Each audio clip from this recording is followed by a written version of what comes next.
Y ya son 3 semanas de trabajos y mantenimiento a las escaleras del metro de la línea 7. Aquí en Capital 21 le hemos dado seguimiento hoy. Encontramos que están por funcionar casi en su totalidad. Vamos a ver. El pasado 11 de marzo, el sistema de transporte colectivo Metro informó sobre el mantenimiento a 90 escaleras eléctricas en 12 estaciones, siendo la línea 7 una de las más afectadas. A través de la cuenta oficial de Twitter, @MetroCDMX, 18 días después, el sistema de transporte colectivo Metro detalló que el 29 de marzo se encontraban 60 escaleras en funcionamiento. 2 días después, funcionarían en su totalidad 15 escaleras más.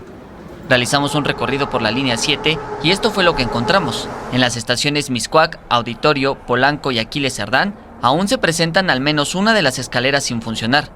Por otro lado, San Pedro de los Pinos, San Antonio, Tacubaya y Constituyentes tienen en funcionamiento todas sus escaleras eléctricas. Para algunos usuarios, sigue siendo molesto que aún sigan sin funcionar en su totalidad las escaleras eléctricas de estas estaciones.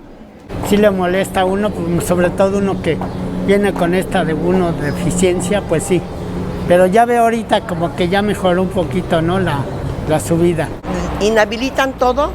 Para nosotros que somos de la tercera edad, no es justo que se vayan a recorrer todas las estaciones de aquí, de Barranca del Muerto hasta Rosario.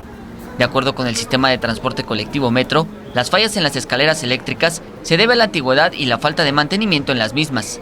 El sistema de transporte colectivo Metro indicó que espera que el día 4 de abril el servicio en 85 escaleras se restablezca al 100%. Jesús Arias, 21 Noticias.